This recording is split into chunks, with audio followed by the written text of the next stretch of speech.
Oh my God, Annie! Something happened this week at the weekend. Go on. To tell you. Necklace. Go on. Thank you very much. My son, big son, is reading a book. Viewers, listeners, he's 22 and there is a book being read. Be still, my beating heart. And that brings us to today's topic. Hello and welcome to Too Young for This, Too Old for That with Anji and Annie. I'm a 24 social media actory person, creative, woo, and Anji. I'm a healthcare and wellness speaker, presenter and writer, and I'm 54, so there's 30 years between us. And today's topic, we're really going to notice the difference between Gen X and Gen Z. We're talking all things about the whole rise of analog trends and people removing themselves away from social media, but also the idea of talking to people, strangers. Are we missing out on just good old-fashioned conversation, or are we too busy in our phone watching podcasts like this? So what have we lost between the generations? But before we do that, a special shout out today to our sponsor, Mike at Making Digital Real, our amazing editor who edits all our episodes, cuts out all the things we regret saying halfway through. Mike is very kindly sponsoring this episode. So if you are looking for someone, you're self-employed and you need someone to help you with social media, LinkedIn is particularly a strong suit, or you want to have a podcast yourself, Mike is a wonderful, wonderful editor. Mike Roberts, Making Digital Real. We'll tag him here. But thank you, Mike, for sponsoring this episode and for editing every one of our episodes up till now. So Mike's probably listened to more of us than most people that know us. He knows so much about us. Yeah, he's got the outtakes too. Eek! Okay, so 2 things happened this week. One is that our big son was reading a book. Crazy. And the other one is that you told me that you were nervous about something and I couldn't quite believe it. Yeah, is this about me being nervous to speak to a barista? Or yeah, I sometimes when I'm in different parts of London, I don't feel like I'd been in Shoreditch 2 days in a row. I'm a Clapham girly through and through. I get nervous ordering my coffee order because I feel insecure. I practice it in my head. I know this is a normal thing. No, it's not. Basically, the crux of this episode is that Anji is very good at talking to people, getting out there and, like making friends with literally a lamppost. I'm actually inherently, my doctor said to me, oh yeah, my family doctor, we always have a DMC, shout out to Dr. Jeremy Harris. He says to me, he's like, the thing is about you, Annie, you're very like charismatic and extroverted and all of that, but actually deep down in your core, you're very shy. And I've had so many people in my life say this to me who know me very well. They go, underneath it all, you're actually quite a shy person. And I'm kind of a bit like, but as I've got older, I have noticed that before I go to events and things like that, I am in my core like, a bit nervous about it. Whereas I think you're very... And you've talked about the nervous thing is a different thing though than Yeah.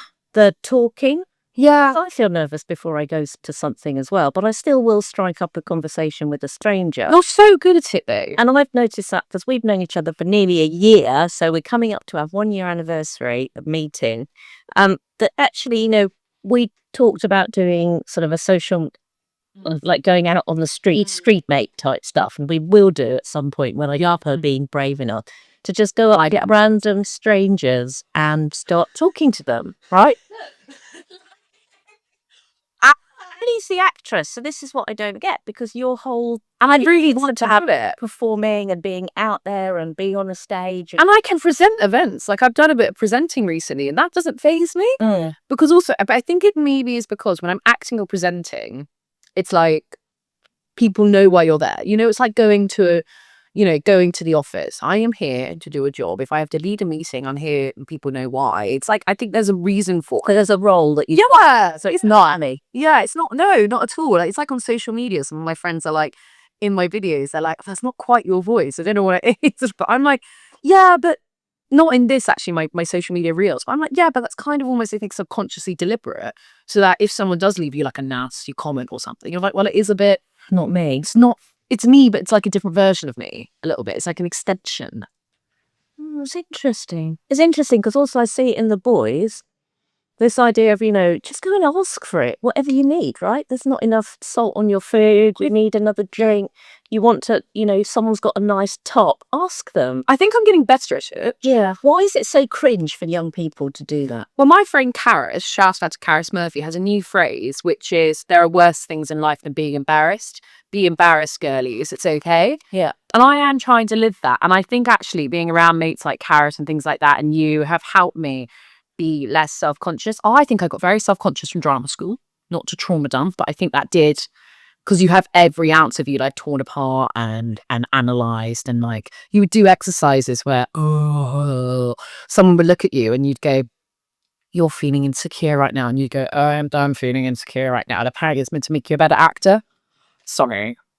But why, hang on, why would that translate into? Because I think I had 4 years of just completely like having to psychoanalyze every aspect of me. Okay, let me ask a different question. When you go out for lunch, dinner or whatever with your mates, or you go, do your mates and you talk to strangers? We try, this is the thing. We actually try to. So I was out with my friends. This is actually, I literally texted Anji yesterday. This is where some of the idea came from. So we were out being the single girlies that we are, and we were like, oh, we'll talk to people at the pub, and we'll make friends. And we went to Henley Festival for a Brown event, and I thought we're going to meet so many interesting people. I'm like, hashtag handsome rich men, ideally handsome men, ideally, yeah. And you just, no one talks to people anymore. Well, people just stay in their groups and no one talks. And my friend Karis is so extroverted and so good at talking to anyone. I was out with Karis at the weekend and so with Leonie as well. So good to talking to people. And it's like young people should talk back, or older people, or older people. Like Karis struck up a conversation with someone who was Scottish, and it's just kind of just no one cares. It's like no one talk. Even at the pub, everyone stays in their groups. We're at the Sun and Clapham, which is an inherently 20-something-year-old pub. And everyone stays in their little groups apart from that one, overly confident man with his hair gelled back. He goes around chatting up every single girl with a pulse. He was a maniac on the weekend. I was, watch out, lady. Outrageous. See, on the other hand, I don't recognise that at all, because what do you I fell over last weekend. I fell over on the tube again. I'm quite good at falling over. I was so worried my foot slipped. And this lovely gentleman, came over and he picked me up off the floor of the tray. That only happens now, Hubie. He was really handsome and really lovely. And I just thought, and then I had a bit of an embarrassment situation, because I was just so embarrassed I'd fallen over. I really wanted to say thank you and ask him, and and he had a great aura and all that stuff. And then he got off the tube. And then later on, randomly, in a random pub in Primrose Hill, there he was. The man that had picked me up. I don't live in Primrose Hill. I was on a tube line I don't go on normally. And there was the man. And so it's really weird. I thought, well, you know what? The universe has put him there. I need to go and say thank you for picking me up.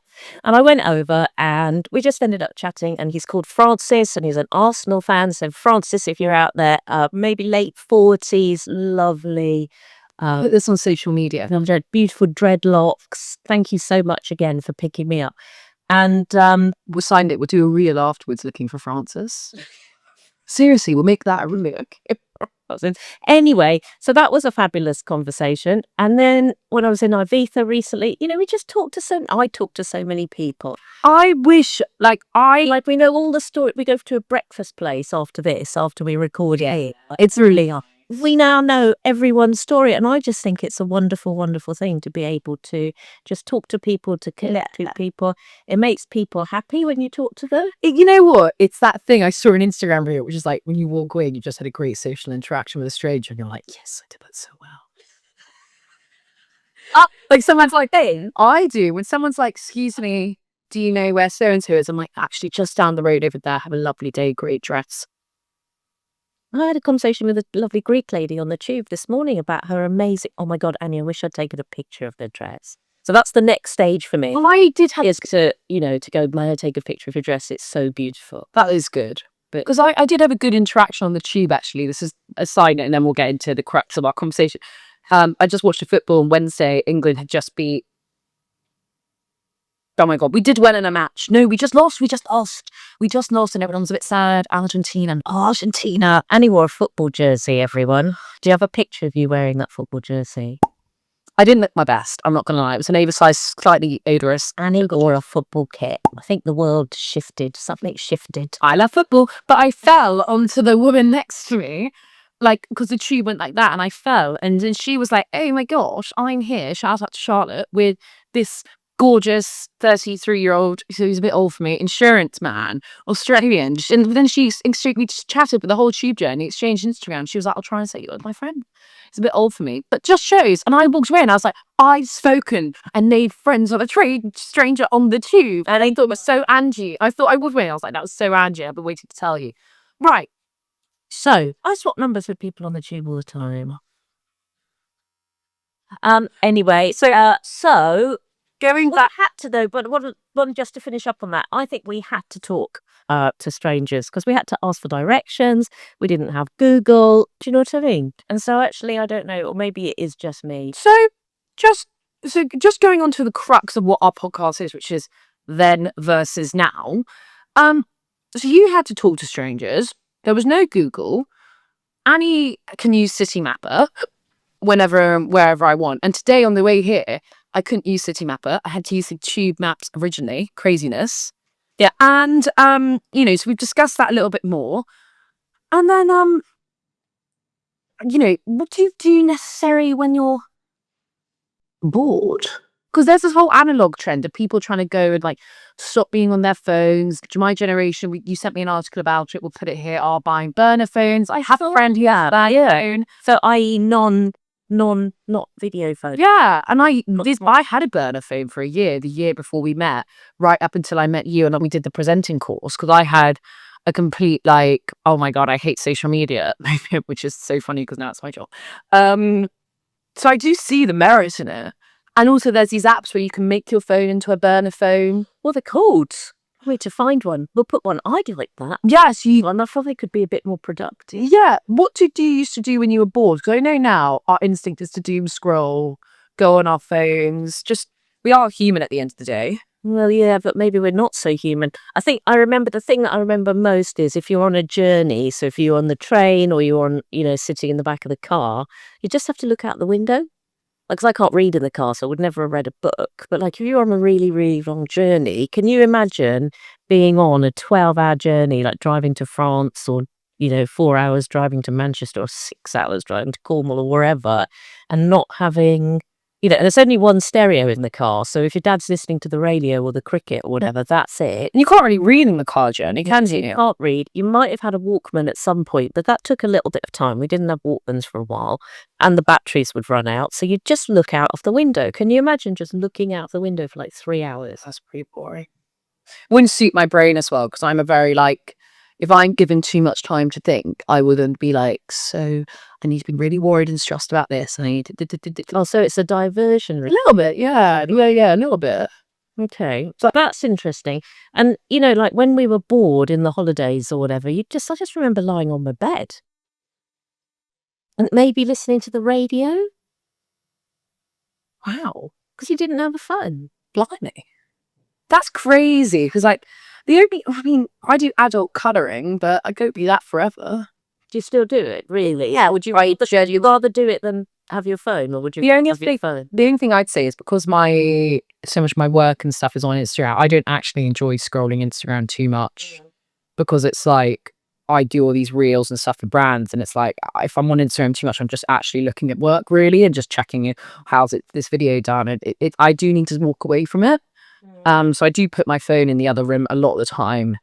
The other thing that sort of links to is this idea of sort of delayed gratification. And it came up yesterday because my sister was at my mum's and my mum wants to have a bit of a clear out. And all of a sudden on our family WhatsApp group came all these pictures of VCR cassettes, video cassettes. Do you know what they are? I used to rip them apart, make them handbags here. Okay. And on the videos that my mum sent, there is the Lendl-Becker final and also the World Cup final, France-Brazil, I think, or something. And then things like Indiana Jones, right? And this freaked you out when I told you earlier. So we would rip those off the TV. So you have to wait for them to come on, say at Christmas Day or the big event or whatever, and then you would have to record it. And that is the only way you'd be able to watch it again, because it would have already been in the cinema, so it wouldn't have been on the cinema. Obviously, there was no streaming, no pay-per-view, no other way of watching Indiana Jones and the Temple of Doom, or whichever one it was, unless you'd recorded it, or you'd have to go to the video shop and borrow it and pay to borrow it. Do you find it weird then that like now when people make videos, it's like I've seen it a lot with wedding videos. We have all these incredible like HD cameras, literally like I've got here and here. Like we've got 3 screens right now on. And then you watch like people do their wedding videos and stuff like that, and they make it almost look like it's on a vintage camera. They make it look a bit like it's they don't film it straight away. Well, like they know, but they just like the effect of it looking like in the acting world. There's such a move towards everything's being set in the 90s and movies, because then you don't have the easy fixes of today. So it's more interesting to set things in the 90s, and then they make things where it's like it looks like it's been filmed on like a digicam, and people now carry around digital cameras and stuff like that because they prefer the way it looks. A bit like the others.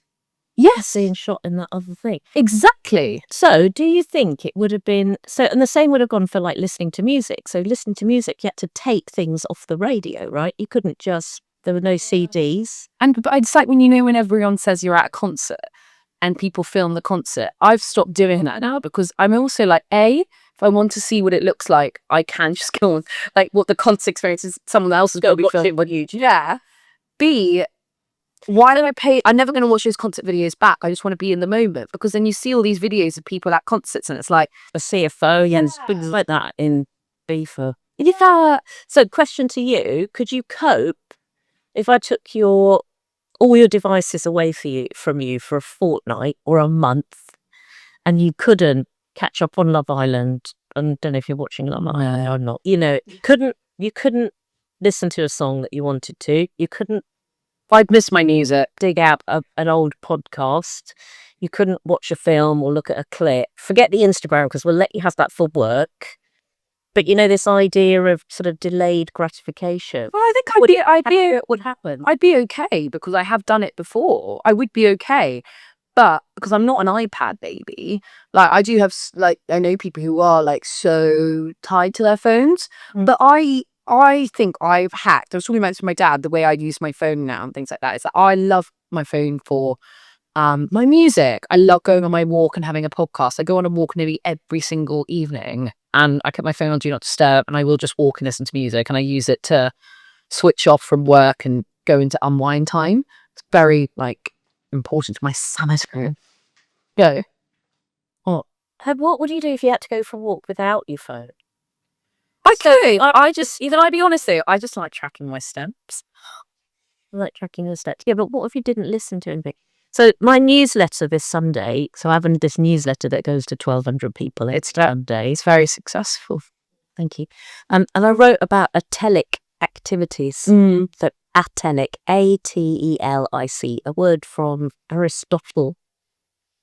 And it means doing something just for the sake of doing it alone without looking for an outcome. So a atelic activity would be doing a reel trying to get more followers. Yeah. An atelic activity would be just lying on the grass and looking at the sky, or going for a walk without a goal in mind, I should do that. A place in mind, without listening to a podcast, just for the sheer enjoyment and pleasure of going for the walk. I should do that. I don't. Do you do that? I try as much as I can, but once a day. I do it with a cup of tea, because I find that easier to do it, to just sit, to make one cup of tea a day, and just to sit and drink the tea. Yeah. No phone, no radio. I mean, I love all the political podcasts and all that sort of stuff. I love listening to lectures about philosophy. I try and do one cup of tea for 10 minutes, just me and the tea. Or as my friend Pete would say from Bahamas, just being with yourself. Just be with yourself. It's a bit like what we do on holiday. I feel like lots of people do that on holiday. You walk out in the morning and you're like, you're on holiday and you have your coffee and you're just in the sun and you're like, And that's probably why people look so bloody fantastic on holiday, even though you're probably eating and drinking and, you know, not working out. Everyone comes back and they look amazing. Probably because they're doing more of what you said. You're just lying on the beach and you're just doing things for that. Yes, so homework for everyone. Oh, we'll come to the homework at the end. But number one so far is going to be go and talk to a stranger every day, because there's always someone that needs to see your smiley face and you might change the course of their day. Number two, 5 minutes of something atelic, ATELIC, where you're just doing it. 5 minutes is nothing, right? We've all got 5 minutes. Yeah. We've all got 5 minutes. Yeah. It's good for your nervous system. I mean, from a health point of view. Cortisol. That's why I recommend it, because it's good to have a reset. 100%. Right. Question, Annie. Now you're single, back on the dating front. Yay. We all know. I hate dating. We all know what that's like. Really? But it's just meeting new people. Well, like, I can't find any people. Sending on answers on a postcard, listeners. Seriously, it's just someone out there in my generation must have a lovely son. But I'm 20 or 20. A 24 to max 32. I think age limit. Ooh, I don't want to go back to the age limit conversation. Anyway, right. Imagine having to go on a date, or in the old days when you had to go on a date. I couldn't look them up. Okay, so someone asks you out and you go to meet them, but you know absolutely nothing about them. I have so many questions about this. First of all, where did you meet people? Second of all, how did you actually like arrange the date? Because there's this whole thing on TikTok where it's like, I'm going on a date at 7 p.m. tonight. Let's see how much you text me in a day. Where girls are then like, where girls are like, oh, it's 1 p.m. He's not text me, confirming the date. And I do think there's like, I get it, but I'm also like, are we just really needy as a generation? Like, if a date's been set, you know, so how would this all happen? You just met people in a bar. I was watching fancied them. But like, Sex and the City, where did Carrie find all these men? She just chatted to them. Like, so you're in a bar, or you're on the tube, or you're, in the supermarket. But like, I when I'm in a pub, I just look around and think, God, all these girls are so stunning. And then I feel like a toast. And then I'm like, well, I'm not going to talk to any of the men. I'm just going to let them go chat up all like, like these beautiful girls. And I'll be like, that's nice. Like, I can never start a conversation. And like, unless it was like really like I couldn't help but start the conversation. I don't know. It's just really, I hear how sad it sounds. I think that is a different topic. And I think that is about, you don't need to offer people, oh no, look at that body language, protection. I think it's more about projection. Yeah, I know. And I think if you stand there like this, no one is going to talk to you, look at you. And I think on the days when I'm particularly happy or I'm more open, and you look and you make eye contact with people, we should do this as a little episode and just see who we can talk to. Because on a date, I was on a Hinge date and it was fine, but like it was never gonna progress any further. Like, it was just. This episode has ended up being Annie's dating episode. It wasn't supposed to be, but it's okay. I think because I was so relaxed. What I'm trying to say is because I was so relaxed and whatever. I was giving off a great energy, and then this really gorgeous guy. Yeah, he's something when I met you, but the one. So, but I do agree with what you're saying. I do think it's about energy. And I think, when we're together and we're open, people come and talk to us. Well, I know people are very good around like people like you, and like that's why I like to this is why I like to surround myself with like people who aren't like, like not that there's anything wrong with that, but I think like if you're naturally can be a bit you need to surround yourself with the opposite. Like yeah. Hello, your company. And then I think the thing about the meeting is, that's just the hard thing. What? Right? You arranged to meet and then you went and you didn't have a phone. It's like that French guy we spoke about. The one that got away. The one that got away. Where I'd bottled it and I'd left him hanging somewhere in central London on that 7:30 on a Friday. About 100 years ago. Anyway, seize the day, girls. You never know, or everyone, you never know but also these are sliding doors moments. So what do you think about the idea of being unreachable? They are now selling retreats across the world where it's like, please sponsor us, send us for a retreat, where you go and you don't have any Wi-Fi signal, and people go and they're like in couples, or they want an eat, pray, love moment, and you switch off, and it's called like a hideaway retreat. Hideaway retreat or off-grid. That's it. Off-grid, because I run retreats, Yeah. as you know. Yeah. But I don't take people's phones away. Yeah. Because that might stress them out more, probably. I feel that people should be able to regulate their own behaviour. And so I recommend them to put their phones away, but I don't take them away from them. I'm actually going to Sweden on Monday for the it's to the amazing Shambhala gatherings, which is quite a well-known retreat centre, leading a retreat with my teacher. I think it's so cool. Oh, they have a terrible signal. Is that making you nervous, even though you're running the retreat? Interesting. I'm nervous. I'm really looking forward to it. I'm so looking forward to it. Yeah. I'll leave my phone in my room. Yeah. Everyone that knows me knows where I am. In fact, you all do too. And it's also what your job is and how it's like. Me and HR, so that's good. But so if you imagine do the Lewis family have that trackery thing of knowing where everyone is on your phones? Yeah, all of you. Actually, last night, whenever I'm out, because I half live with my sister Grace in Clapham, she texts me being like, that's 8 p.m. She goes, send me your location. 8 p.m. It's send me your location, and we track each other like all the time. We're always. Do you not find that intrusive? Because so my family, no one tracks each other. Well, one knows. Actually, the boys probably know each other where they are on Snap Maps. No, I don't use Snapchat. That's you. Yeah, I probably know where they are on that, but I don't know. Well, when I was on a date once, I was in Parsons Green. He was awful. I'm okay to say. But tell everyone. Well, no, but this is quite funny though. My family were all at my sister's around the corner, and my sister's baited me out, be like, yeah, Annie's on a date. And my dad went, what? And checked Snap Maps, and he went, oh my God, she's in his house. And they were like, what? And they were like, she's obviously been kidnapped and she's in trouble. So they were literally, I checked my phone, like, I was in a bar, but it was in like, above it looked like a house.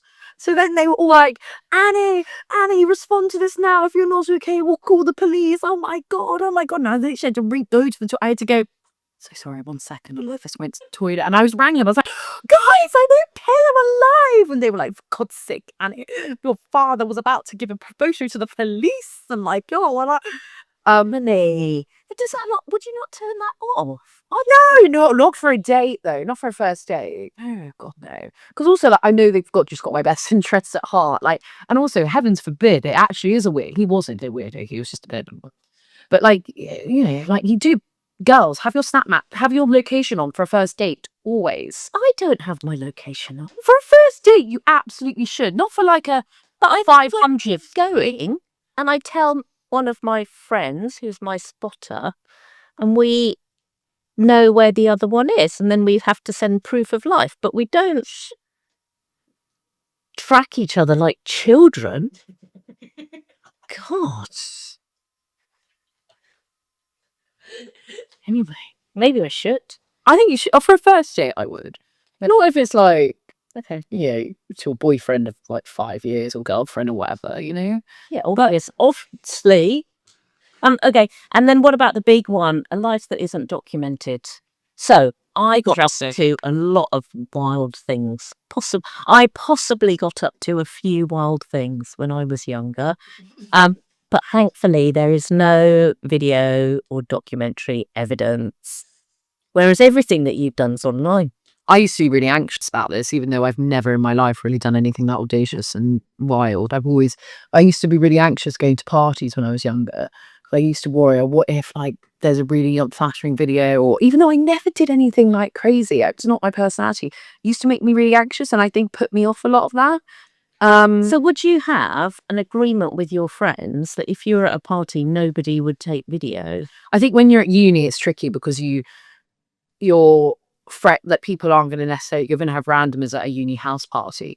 Now that I'm like 24 and only hang out with people who are my genuine friends, we would never, you know, film each other having a drink. You would just never do that with my friend. My friends would never. We totally respect each other. To be honest, we're fairly tame people, and usually just eating halloumi sticks and having a gin and tonic usually. So there's nothing really to report. I've seen the boys, friends post stuff. Yeah, I'd see a lot. And things like from university and the sports teams and all that sort of thing. Some of it's like, I think you don't want your work, future professional life to be coloured by what you were doing. I'm really happy that I don't like the fact that I was anxious, but I'm glad I've been so cautious, because there's some people I look at, whether even if I don't know them anymore, and just people, from years ago at school, and you think, I wouldn't post that. I think my generation is maybe the last 24-year-olds are the last people who are like a bit more aware of it. Whereas I look at like when I go back to schools and do talks, and I don't want to be that auntie going, careful of what you post, but you seriously are like, my LinkedIn, even when I teach kids, the parents rightfully stalk my LinkedIn. Like I'm very public on Instagram, and and I represent brands. And if I had a video of me falling down the road drunk, it's not great, but I think it's really tough to be young. I know everyone gets me, but tough to be young and going out, because you can't just make a mistake in your 20s and whatever. It's actually like, well, that actually could be recorded and put online.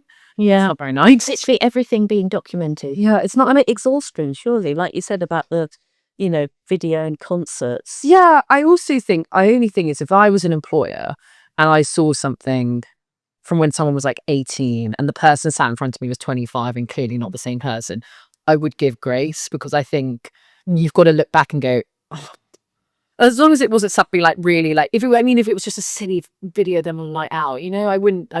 I think there has to be some sort of like, being reasonable. Right, so quick fire round. Yay. For Annie. Oh, how many phone numbers do you know off by heart? None. Had it straight up? None. Do you know your own? 0798. Yes. Don't you know? I know my sisters. And that. I was like a sister. But No, just Grace. Just Grace. Okay. Because I once lost my phone on a date. Oops. Anji, how many phone numbers do you know off by heart? I think you were going to say about 10. 3? 4. Bingo. 5. I know my aunties. I know my mum and dad's old landline number. I know my mum and dad's old landline number that we don't have anymore. It's a landline. I know my ex-husband's number. Yeah. Father to children. Big sense. Yeah. And I know one colleague who I always used to work with would know his number off by heart, because we just worked together for all those years. That's it. I'm not sure I could think about it now, but I could probably guess it. That's about it. My friend doesn't mind know my Grammy and granddad's old enough. Quite a lot. My friend knows people's numbers off by heart. He doesn't save their names. Yeah. Okay. Can you remember a time when did you last write a handwritten letter? Not card, letter. Did you ever? Okay. So I want to write someone a letter. It's like going, like, dear John. Okay. Like, what do you write letters? Not anymore, but I have written a lot of letters with like a quill and then like a thing. Yeah, an ink thing. Oh yeah, candle light, like that Shakespeare film. I think it's quite romantic if someone wrote me a letter. Oh, I write. What would you like? Would you like? I don't know with that.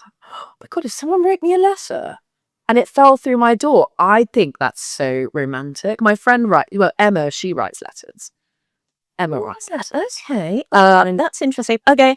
And if you're in a conversation, you're over dinner and someone was talking about something and there was a fact that needed checking, would you be the person that picks your phone up to check on Google? Yes, ChatGPT is always it. Yes. What would you would?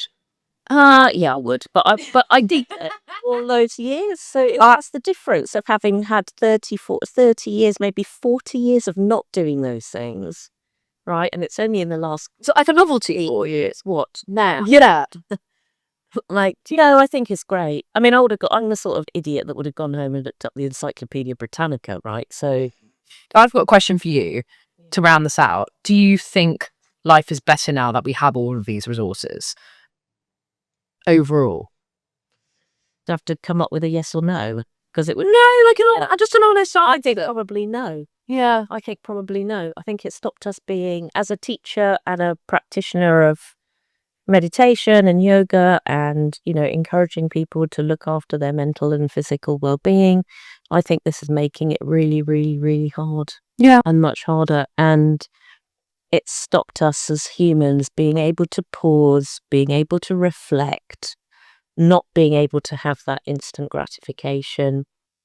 Not, in fact, in a way, smoothing out the individuality. Yeah. Well, it's like, I saw someone's dress. yeah. I could have it in my hand by tomorrow because I just take a picture and look at and Not never with friends. Yeah. I was just exhausted. When I walk around Clapham, I sometimes think, all these girls are dressing in such a specific way. Am I meant to be dressing like that? No, but like you do, because you see it on Instagram and they look like the Instagram girlies. I nearly bought a bag in Uniqlo that I didn't even like just because I was so programmed from Instagram. I think what it is on the one hand, it makes you much, much quicker, but on the other hand, it just makes you more exhausted. And I think it's taken away our ability to think for ourselves. I think there's too much muchness in the world. There's everything. There's like, there's an app for it. There's a this and that. It's too much muchness. So we started off with what's been lost. We haven't talked about reading at all. Let's do a really quick. Do people still read? I think reading's coming back. I've always read, but it's interesting that in my house, at least one other person is reading a book, and for the first time in about 8 years. So I'm very happy if that's the case. And when I was on the tube today, I had my Kindle and I looked down the tube, and there were 4 other girls all on a Kindle. Okay. So keep an eye out for that. Tell us what you're reading. Quick, too young for this, too old for that moment this week. Yeah, hang on. I literally had mine. I just lost it. You go. Anji, go first. What's your too young, too old moment this week? Falling down on the tube again. Feeling old. Yeah, that made you feel young when you were rescued by a man with great aura. Francis and his aura. Thanks, Francis. And my ooh ah dun dun da da da. No. Okay. Annie might have one this. No, I actually do. My too young, I think, was actually not necessarily like when we were out in Clapham, I felt like I was actually I didn't necessarily feel too old, but I felt older than a lot emotionally than a lot of people I was in the pub with, because the vibe in the pub, you're with men and stuff like that who are all older than you. This is for the football. Yeah, and like when I was in Clapham, and I just felt like people, it was a really weird, like no one was acting necessarily too young or too old. I just felt like it was like this weird hinterland. It was very odd, but it made me feel a bit old. I left and thought, God, I can't wait to be in bed by 11:30, and I got home and I sat on the sofa and I thought, oh yeah, Just too much. yeah, a little bit. Right. Well, thank you very much for that lovely conversation. And Thank you so much for a lovely conversation, as always. we will see you soon. If you have things that you think we've lost or that we've gained in the gap between 24 and 54, let us know. Thank you to Mike again, and we will see you. Because in this fast-moving world with technology and social media and things like that, you need a Mike Roberts to help you support with your digital-related work. Thank you. Thanks very much. See you next time.